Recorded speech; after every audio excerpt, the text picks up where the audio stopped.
Avis vascular centre మన దేశంలోనే the best varicose veins hospitals.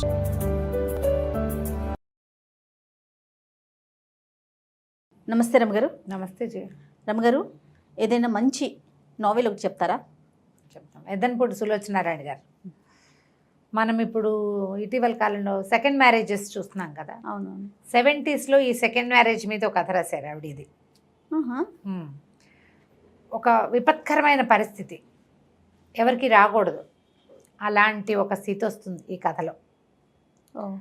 దీన్ని ఎలా జడ్జి చేయాలో, ఎలా హ్యాండిల్ చేయాలో తెలియని స్థితి పాఠకుడిని అందులో మెలిపెట్టేస్తారనమాట. అది ఎలా అంటే 3 జడేసి జడ మధ్యలో పువ్వు ఇరికిచ్చినట్టు ఉంటుంది. ఆ మెలికలో మనం కూడా పఠితలు, ఎవరు పాఠకులో ఎవరు పఠితలో ఎవరు చదువుతారో వాళ్ళు ఆ జడలోకి వెళ్ళి ఏది న్యాయమో ఏది అన్యాయమో ఏది సరైందో ఒక అర్థం కాని ఒక స్థితి కల్పిస్తారు. చాలా బాగా రాస్తారు, చాలా బాగుంటుంది. అభిశాపం. చిన్నప్పుడు ఆ పేరుకి అర్థం తెలిసేది కాదు నాకు, అంటే ఏమిటి అని. ఏంటి రమగారు ఇంతకీ? ఒక అనుకోని సంఘటన అంతే. కానీ రచయిత్రులు, కవులు ఎంత ఫార్వర్డ్గా ఆలోచిస్తారు కదా. చాలా 70sలోనే అంటున్నారు చూడండి. 70sలోనే ఎక్కడైనా రేర్గా అలాంటి సంఘటనలు జరిగాయా, ఆవిడ వారి ఊహకు అలా ఎలా వచ్చిందా అనేది చాలా ఆశ్చర్యంగానే ఉంటుంది. 70 కాదు, కొంచెం ఎర్లీ 80s అనుకుందాం పోనీ. గాయత్రి ఈ కథలో హీరోయిన్. ఈ గాయత్రి పరమహంస గారు, కస్తూరమ్మ గారు అని ఒక భార్యాభర్తలు, వాళ్ళ అమ్మాయి, వాళ్ళకి ఒక్కతే పిల్ల. ఆయన బాగా సంపాదిస్తాడు, మంచి బిజినెస్. అయితే వీళ్ళకి ఒక ఆయన ఫ్రెండ్ ఉంటారు, ఆయన తండ్రి పేరు నాకు జ్ఞాపకం రావట్లేదు, కప్పుకుని మర్చిపోతున్నాను, చూసావా పేర్లు నేను. అయితే పాండురంగారావు గారు, ఆయనకు ఒక కొడుకు ఉన్నాడు, ఆనంద్. ఒకడే కొడుకు, తల్లి లేదు. అయితే ఈ ఆనంద్కి ఏంటంటే కొంచెం చాలా ఉత్సాహం ఉరకలేసేవాడు అనమాట. చాలా యాక్టివ్ పర్సనాలిటీ, చాలా అంటే చాలా యాక్టివ్. జీవితం ఎప్పుడు ధైర్యంగా ఉండాలి. అందుకని తండ్రికి చెప్పకుండా పరీక్షలు రాసి ఆర్మీలో జాయిన్ అవుతాడు. నిజానికి వీళ్ళు ఆస్తిపాస్తులు ఉన్నవాళ్ళు, వ్యాపారం ఉంది. తండ్రి వ్యాపారం తండ్రిది, నాన్న వ్యాపారం నేను హ్యాండిల్ చేయాలి, నాన్న వ్యాపారం చేస్తున్నాడు కాబట్టి నేను నా ఇష్టారాజ్యంగా చెయ్యాలి ఇలాంటి ఈ రోజుల్లో పిల్లల లాంటి వాడు కాదు. చాలామందికి అలా ఉంటుంది. తండ్రులు తాతల దగ్గర నుంచి వచ్చిన ఆస్తులు అవన్నీ తమ ప్రతాపం అనుకుంటారు. సొంతంగా నీదేముంది అంటే వాడు జీరో, వాడికి ఏముండదు. అవును. ఇలాగా తనంతట తను ధైర్యంగా జీవించడం మీద అవగాహన ఉన్నవాడు, చాలా యాక్టివ్. ఆనంద్, వీళ్ళిద్దరికీ పెళ్లి కుదురుస్తారు. పెళ్లి కుదిరిస్తే అసలు కథా ప్రారంభం కూడా వీళ్ళు నిశ్చితార్థంతో కథ మొదలవుతుంది. ఆనంద్ అండ్ గాయత్రి. ఈ గాయత్రికి చెప్తాడు, గుల్మొహార్ చెట్టు కింద ముద్దు పెట్టుకోవాలి నన్ను, అప్పుడే నీకు ఉంగరం పెడతానని చెప్తాడు ప్రధానానికి. ఈ అమ్మాయి ఏం చేస్తుంది, బయలుదేరి వస్తుంది ఇంటి దగ్గర నుంచి. వాళ్ళ నాన్న మ్యాచింగ్ చెప్పులు లేకపోతే కుదరదు తండ్రికి. చెప్పులు నల్లవి ఎందుకు వేసుకున్నావు, శారీకి మ్యాచింగ్ వేసుకోవాలంటాడు. అతనేమో నువ్వు పల్లెటూరు రకంగా తయారవుతూ స్టైలిష్గా తయారవ్వాలంటాడు. సరే, తండ్రికి అంత కూతురికి అట్లా అన్నీ వైనంగా ఏర్పరచాలని ఉండే తండ్రి అనమాట. మధ్యదారిలో చెప్పులు కొనిపెడతాడు. వాళ్ళ అమ్మ చాలా పాతకాలపు ఐడియాలు ఉన్నాయి. ఈ అబ్బాయి ఏమో, అల్లుడేమో అత్యంత ఆధునిక భావాలు. సరే వస్తుంది, ఉంగరం పెట్టడు. అమ్మాయితో ఉంగరం పెట్టిస్తాను, నేను తర్వాత పెడతానంటాడు. సరే, అమ్మాయి ఏం చేస్తుంది, ఆ ముద్దు పెట్టుకున్నాకే ఉంగరం పెడతాను అన్నాడు కదా. ఆ పోయి అటు ఇటు తిరిగి వాళ్ళ ఇంటికి పాత ఒక గుల్మొహార్ చెట్టు ఉన్న స్థలం కొని అక్కడ ఇల్లు కడతారనమాట. ఆ చెట్టు కింద ఎవరో కూర్చుంటే వీడే కూర్చున్నాడు అనుకుంటుంది. వెళ్ళి దగ్గరికి వెళ్ళి ముద్దు పెట్టుకుంటూ తీరా చూస్తే వాడెవడో ఇంకో అబ్బాయి ఎవరో అక్కడ ఉంటాడు. మీ నిర్ఘాంతపోతుంది, ఏం చేయాలో అర్థం కాదు. ఈ ప్రామిస్ అడిగిన ఆనంద్ ఫ్రెండ్స్తో బిజీగా ఉంటాడు. వెనక్కి వచ్చేస్తుంది, ఏం చేయాలో తెలీదు. నువ్వు అక్కడ ఎందుకు లేవు అని పోట్లాడుతుంది. సరే ఉండు, ఇక్కడంతా ఫ్రెండ్స్ లాగేస్తున్నారని అది పెట్టాడు, కానీ ఆ పని చేయడు. ఉంగరం మాత్రం పెట్టేస్తాడు. కాసేపు అయ్యాక ఈ కొంతసేపటికి ఈ అమ్మాయి ఎవరిని ముద్దు పెట్టుకుందో అతన్ని పరిచయం చేస్తారు. ప్రశాంత్, ఇతని పిన్ని కొడుకు. కొంచెం అటు ఇటుగా ఒకలాగా కనపడతారు, పొడుగాటివాడు, ఇంకా పొడుగు. అతను ఏదో పోస్ట్ గ్రాడ్యుయేషన్ చేస్తాడు, గోల్డ్ మెడలిస్టు, కానీ ఉద్యోగం రాదు. సవితల్లి ఉంటుంది, పిన్ని చనిపోతుంది. సవితల్లి దగ్గర ఏదో ఇబ్బంది పడుతుంటే ఈ ఆనంద్ ఏం చేస్తాడంటే ప్రశాంత్ని తీసుకొచ్చేస్తాడు. మా దగ్గర ఉండి మా నాన్నతో ఉండి ఇక్కడ ఉద్యోగం మేము చూస్తారు వీళ్ళని. తండ్రికి చెప్తాడు, నేను ఏమైనా పొరపాటు చేశానా, నిన్ను వదిలిపెట్టేసి నువ్వు ఒక్కడవే ఉండి సరిగ్గా తింటలేదు చేయట్లేదని వంట మనిషి చెప్తోంది అంటే, అలా ఏం లేదు, నేను బాగానే ఉన్నానంటాడు. అక్కడి నుంచి నిశ్చార్థం అయిపోతుంది. ఆ ప్రశాంత్ని ఈ అమ్మాయికి పరిచయం చేస్తాడు. తండ్రి తన నాన్నకి చెప్తాడు మాట, ప్రశాంత్ని నీ దగ్గర ఉంచుకో, వాడికి ఏదైనా మంచి ఉద్యోగం చూడాడి, ఇక్కడే ఉంచుకుందాం, నీకు తోడుంటాడు, వాడు ఉంటే వాడి కేర్ టేకింగ్లో ఉంటావు కాబట్టి నేను హాయిగా ఉంటానని, ధైర్యంగా ఉంటానని చెప్తాడు. సరే ప్రశాంత్ని పరిచయం చేస్తాడు. మెల్లిగా చూపులు విడదీసుకుంటారు వీళ్ళిద్దరూ. ఈ అమ్మాయి ముద్దు పెట్టుకున్న అమ్మాయి పెళ్లి కూతురని అతనికి తెలుస్తుంది. తను ముద్దు పెట్టుకున్నవాడు ఇది వీడి కజిను, వీడు కాదని తెలిసిపోయింది కదా. సరే మెల్లిగా ఫ్రెండ్షిప్ కుదురుతుంది. కానీ ఈ గాయత్రి ఆనంద్ చిన్నతనం నుంచి స్నేహితులు, కొంచెం చిన్నప్పటి నుంచి ఒకళ్ళకొకళ్ళు తెలుసు, కొంచెం ఆకర్షణ ఉంది. సరే పెళ్ళి అయిపోయింది, తర్వాత పెళ్లి చేసేశారు, బెంగళూరు పంపిస్తారు. బెంగళూరులో కాపురం. అక్కడికి వెళ్ళాక ఈ అమ్మాయి ఇంత బారెడు జుట్టుని కత్తిరింపించేస్తాడు, స్టైలిష్గా తయారు చేస్తాడు. ఇది ఈ రోజుల్లో అబ్బాయిల ధోరణి అనమాట. నాకు నచ్చినట్టే ఉండాలి నా భార్య, ఆమె రకం ఆమె ఉండటం కాదు. ఈ రోజుల్లో అనకూడదు, ఇది 80s 90sలో అబ్బాయిలదనే అనుకోవాలి. ఇవాళ రేపు అమ్మాయిలు వాళ్ళ ఛాయిస్ ప్రకారం ఉంటారనే మగపిల్లల సంఖ్య బాగా పెరిగింది. అవును, ఈవెన్ నా పిల్లలు కూడా ఛాయిస్ బొట్టు పెట్టుకోకపోతే పెట్టుకోపోని తన ఇష్టం అనే ధోరణి ఇప్పుడు బాగా వచ్చింది. తన బట్టలు తన ఇష్టం, తన పని తన డబ్బులు తన ఇష్టం, అవును, తందే ఛాయిస్, మనం అట్లా జడ్జ్ చేయకూడదు. అలాంటి భావాలు ఇప్పుడు పెరిగినాయి. కొంతకాలం పాటు మాత్రం ఇవి కనబడేవి. స్టైలిష్గా ఉండాలి, తనకు కావాల్సినట్టు ఉండాలి. ఈ అమ్మాయిని పూర్తిగా మార్చేస్తాడు. ఇంట్లో చక్కగా మందు, రకరకాల వ్యవహారాలు ఉంటాయి. ఆర్మీ వాళ్ళు, తల్లి వచ్చి లబలబలాడుతుంది ఇదేమిటి అని. చాలా సంతోషంగా ఉంటారు. ఓ సంవత్సరం 2 ఏళ్ళ దాకా పిల్లలు కనకూడదు అంటాడు. ఓ ఏడాది పాటు వీళ్ళు హాయిగానే ఉంటారు. సరే మధ్యలో అక్కడ ఎవరో తెలిసిన వాళ్ళ పిల్లకుతుంటే ఆ పిల్లని ఆ లైలాని చూపించడానికి ప్రశాంత్ని పిలిపిస్తాడు. ఆ పిల్లని చేసుకో నువ్వని. అతను ఇష్టపడ్డు.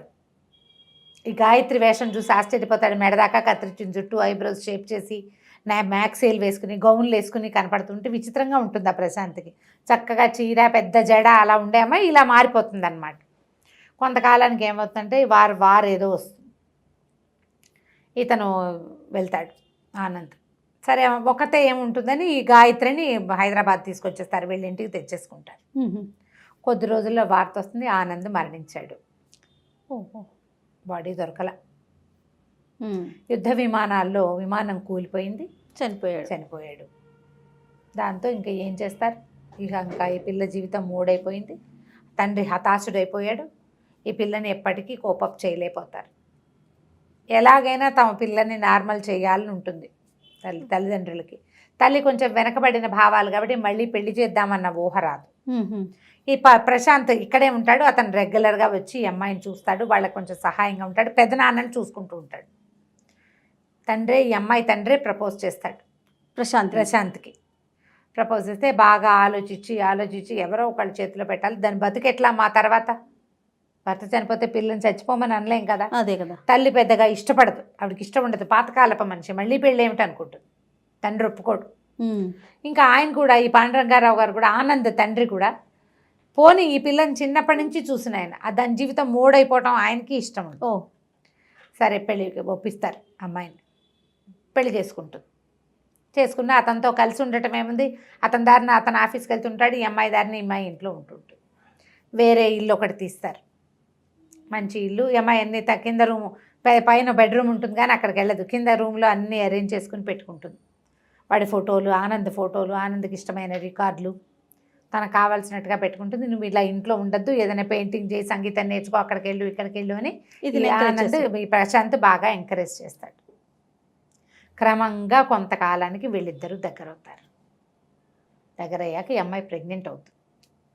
సంతోషిస్తారు వీళ్ళు కూడా. ఓ పిల్లాడు పుడతాడు, వాడి పేరు ఆనంద్ అని పెడతారు. బుజ్జి చిన్న పిల్లాడు, ఆనంద్ అని పెడతారు. 3 ఏళ్ళు గడిచినాయి, 4 ఏళ్ళు కూడా. అటు ఇటుగా ఆనంద్ చనిపోయి 5 సంవత్సరాలు నిండిపోయింది. ఈయనకి పిల్లాడితో బాగా అలవాటు అవుతుంది పాండురంగారావు. ఆనంద్ వాళ్ళ నాన్నకు కూడా. వీళ్ళ అమ్మా నాన్న కూడా సంతోషంగా ఉంటారు. ఏదో యాత్రలకు వెళ్తారు, అమ్మా నాన్న చనిపోతారు యాక్సిడెంట్లో. ఇక ఇంకేముంది, ఇంక మిగిలింది వీళ్ళకి ఒక పెద్ద ఆయన. ఇంతలో సడన్గా ఏమవుతుందంటే ఆయనకు ఒక ఫోన్ వస్తుంది.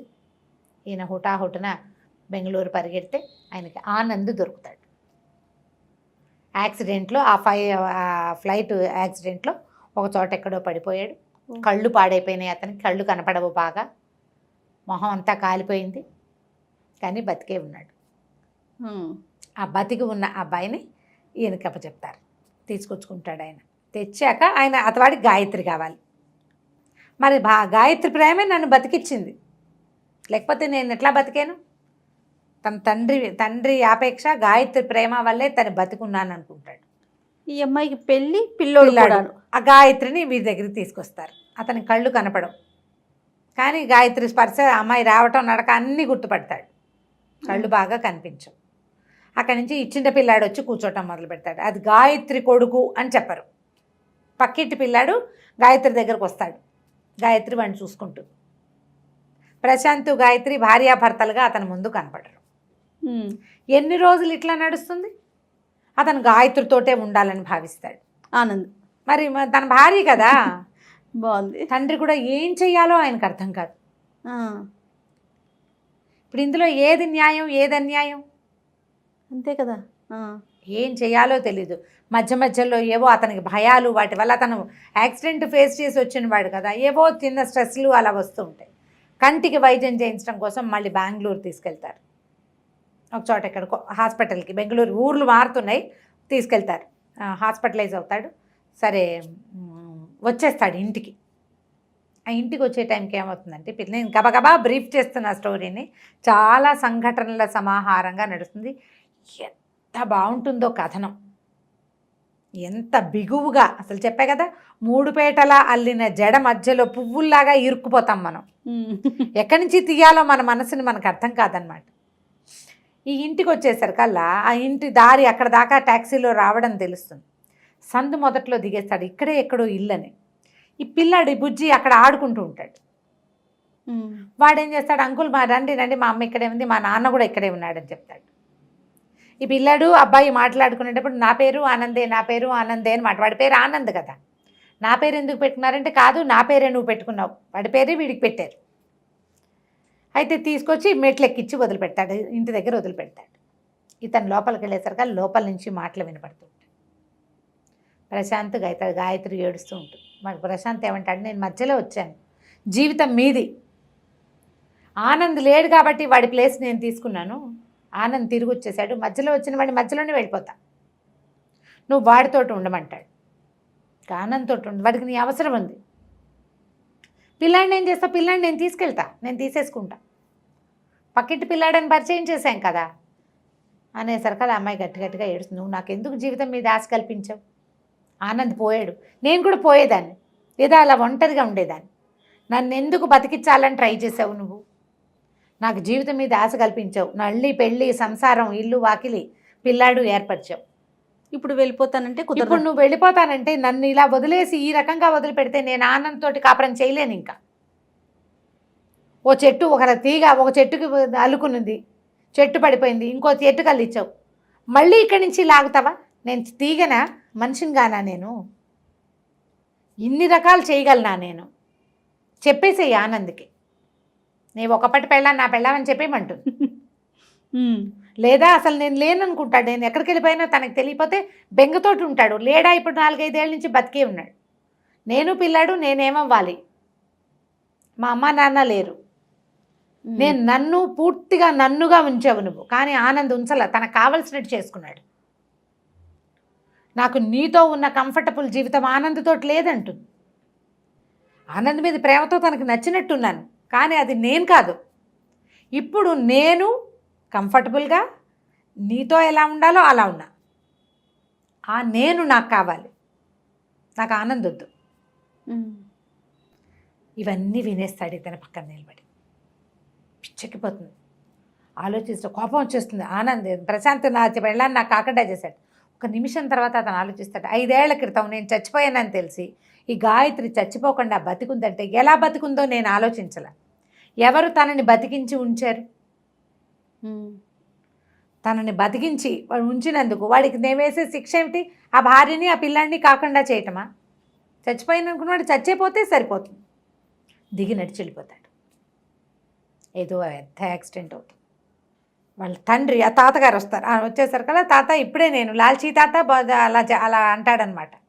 ఇప్పుడే వస్తే ఆనంద్ని నేను పైకి దింపాను. తీరా ఆయన పైకి వెళ్ళేసరికల్లా ప్రశాంత్ గాయత్రి ఇద్దరు కావలించుకుని కనపడతారు ఆయనకి. అమ్మాయి ఏడుస్తుంటుంది, ఓదారుస్తున్నాడు. నందు ఏడి అంటే, నందు ఏడి వచ్చాడా అని వాళ్ళు ఆశ్చర్యపోతారు. వాళ్ళకు కూడా తెలియదు. పైకి వచ్చి ఇదంతా వినేశాడు. ఇద్దరు పరిగెడతారు, పెద్దనాన్న కొడుకు. ఎక్కడికి వెళ్ళిపోయాడో ఏమైపోయాడో అంతా వినేశాడేమోనని. గాయత్రి ఏడుస్తూ ఉండిపోతుంది. పరిగెడతారు, త్వర చూస్తే పెద్ద యాక్సిడెంట్. తండ్రికి చెప్పేస్తాడు, సారీ చెప్తాడు, నేను రాకుండా ఉండవలసింది, నేను వెళ్ళిపోయి గాయత్రికి అన్యాయం చేశాను, వచ్చి గాయత్రికి అన్యాయమే చేశాను, నా జీవితం నాకు కావలసినట్టుగా ఉండాలని కోరుకుని నేను ఆస్తి వ్యాపారం ఏం వద్దని యుద్ధానికి వెళ్ళాను, నా లైఫ్ నా స్టైలు అని, అన్నీ నాది నాది నాది కావాలనుకుంటే అలా ఎలా జీవితం ఒప్పుకోవద్దు? నువ్వు అనుకుంటావు, జీవితం ఒప్పుకోవాలి కదా. నాన్న ప్రశాంత్ గాయత్రితోటి ఉండు నువ్వు అని చెప్తాడు, చనిపోతాడు అతను. వీడు ఇంకేం చెప్పలేడు. ప్రశాంత్ కూడా చాలా ఉదాత్తమైన క్యారెక్టర్గా చూపిస్తారు. అతను మరణించాకే పాండరంగారావు గారు ఇంకా నేను ఇక్కడ ఉండను ఆయన, హిమాలయాల దగ్గర ఏవో ఋషికేశ్ వెళ్ళిపోతాడు ఆయన పెద్ద ఆయన. ఎందుకంటే ఆ పిల్లాడు వాడి జీవితాన్ని వీడు తీసుకున్నాడు. ఇది మంచిదే, తనే ఎంకరేజ్ చేశాడు, కానీ నొప్పిని సహించలేరు కదా నా కొడుకు జీవితం ఇది అని. అందుకని నేను ఇక్కడ ఉండను, ఎప్పుడైనా ఒకసారి వచ్చి పిల్లాడిని చూపించమని చెప్పి ఆయన కూడా వెళ్ళిపోతాడు. గాయత్రి క్యారెక్టరు ముందు నుంచి చివరి దాకా చిన్న డిఫరెన్సెస్ తోటి చాలా బాగా చూపిస్తారు. ప్రశాంత్ క్యారెక్టర్ సటిల్గా ఉంటుంది. ముందు నుంచి మంచివాడు, అతను ఎప్పుడు మంచివాడుగానే ఉంటాడు. చివరికి కూడా అతను తన పద్ధతి మార్చుకోడు, అతనికి స్వార్థం రాదు. నేను పెళ్లి చేసుకున్నాను, నేను కాపురం చేస్తున్నా, ఇది నా పెళ్ళాం, నా పిల్లాడు, నాకు కావాలి, వీడెవడు అని అనుకోడు. ఇది ఆనంద్ పెట్టిన భిక్ష నా జీవితం, వాడి వల్లే నాకు ఉద్యోగం వచ్చింది, వాడి వల్లే నేను లైఫ్లో సెటిల్ అయ్యాను, వాడి భార్యను తీసుకుని ఇచ్చేయాలి వెనక అనుకుంటాడు. మనం ఈ ముగ్గురులో ఎవరు కరెక్టో మనం జడ్జ్ చేయలేకపోతాం జయ. ఏదైనా సులోచనారాయణ గారిది ఒక ప్రత్యేకమైన తరహా.